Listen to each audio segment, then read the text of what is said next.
भूल दिल्याशिवाय ऑपरेशन होत नाही, तसेच राजकारणात दिशाभूल केल्याशिवाय सत्ता टिकवता येत नाही.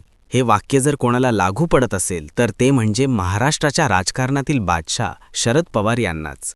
अजितदादांच्या अचानक जाण्याने दादांच्या राष्ट्रवादीची चावी स्वतःकडे ठेवण्यासाठी काही नेत्यांनी कट कारस्थानं केली. त्यांना वाटत होतं की आपण दादांची राष्ट्रवादी आपल्याकडे घेऊ. पण जेव्हा महाराष्ट्राच्या किंबहुना बहुना देशाच्या राजकारणातील भीष्म पितामह असणाऱ्या पवारसाहेबांनी अशी काही खेळी केली की ज्यामुळे दादांचे 35 आमदार साहेबांच्या ताब्यात. खरं तर ही दुर्घटना ज्यावेळी झाली होती त्यावेळेस शरद पवारांनी अगदी कमी वेळातच समोर येऊन सांगितलं होतं की ही दुर्दैवी घटना आहे, उगाच याचं राजकारण करू नका. संपूर्ण महाराष्ट्र या घटनेला घातपात समजत होता. आज जवळपास या घटनेला 20 ते 25 दिवसांचा कालावधी ओलांडून गेलाय. दररोज नवे खुलासा होत आहेत, दररोज नवनवीन पुरावे समोर येत आहेत. पण शरद पवार साहेबांनी अपघात झाल्याच्या अगदी काही मिनिटातच हे स्पष्ट केलं होतं. पण मग हे इतक्या कमी वेळात का स्पष्ट केलं? मग खरंच दादांचा हा अपघात होता का, यावर शंका वाढायला त्यावेळेस सुरुवात झाली होती.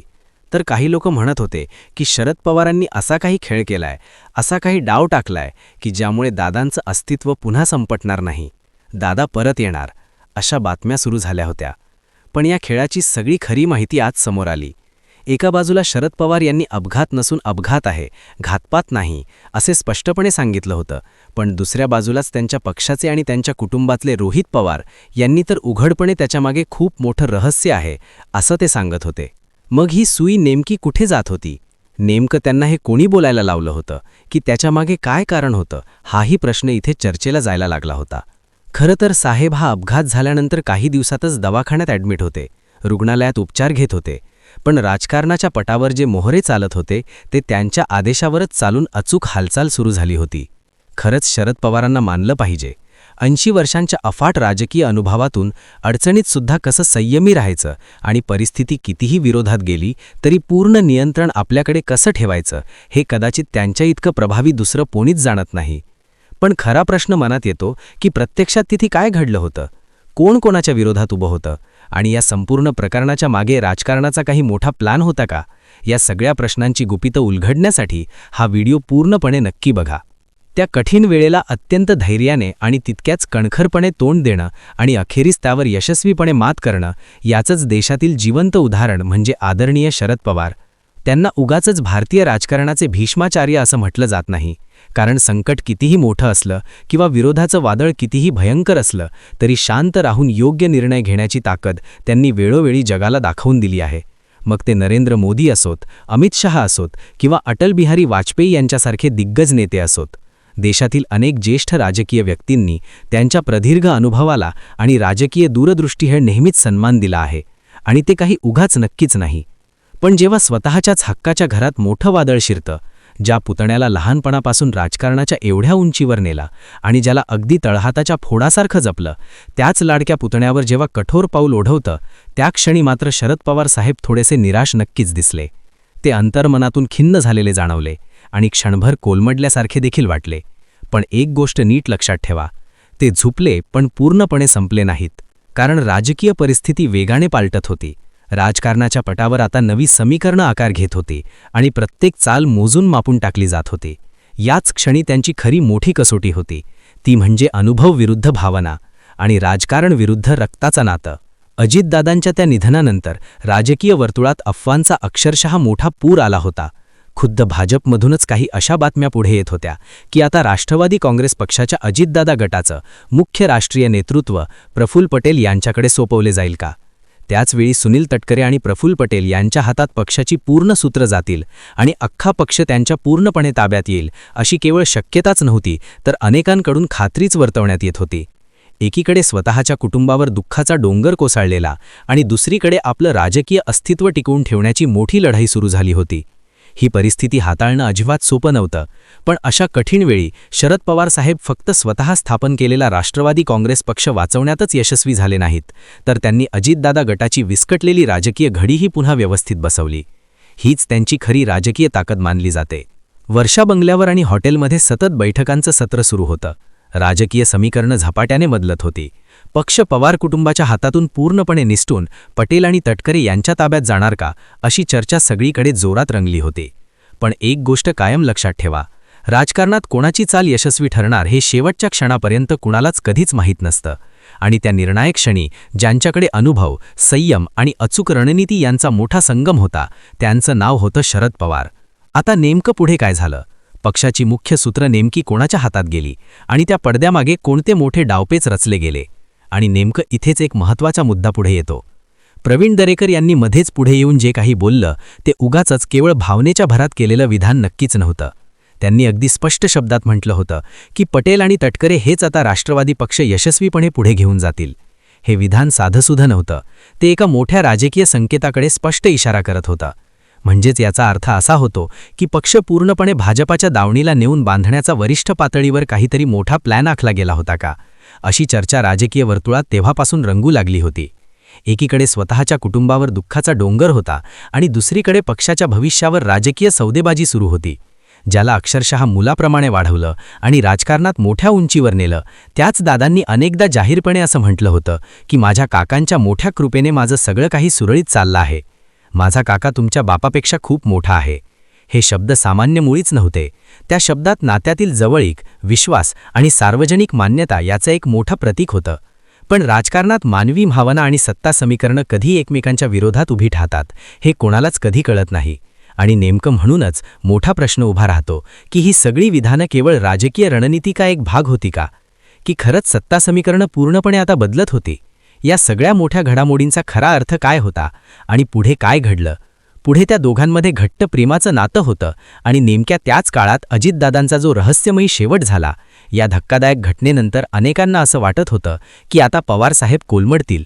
राजकीयदृष्ट्या ते खूप कमकुवत होतील आणि पक्ष त्यांच्या हातातून कायमचा निसटतील. राजकीय वातावरणही जाणीवपूर्वक तसंच तयार केलं जात होतं. याच दरम्यान ममता बॅनर्जी, ज्या पश्चिम बंगालच्या मुख्यमंत्री आहेत, त्यांनी एक अतिशय स्पष्ट विधान केलं. हा निव्वळ अपघात नसून हा मोठा घातपात आहे. हे विधान थेट केंद्र सरकारकडे बोट दाखवणार होतं. पण नेमक्या त्याचवेळी शरद पवार साहेबांनी तात्काळ आपली भूमिका स्पष्ट केली की हा घातपात नाही तर हा एक अपघात आहे. महाराष्ट्राच्या भूमीत राजकारणाचे वारे नेहमीच वेगवान वाहतात, पण गेल्या काही काळात या वाऱ्यांनी एक अनपेक्षित दिशा पकडली आहे. ही कथा केवळ एका पक्षाची किंवा कुटुंबाची राहिलेली नाही, तर ती आहे एका अशा ग्रँड डिझाईनची ज्याचा पूर्ण उलगडा होणे अजून बाकी आहे.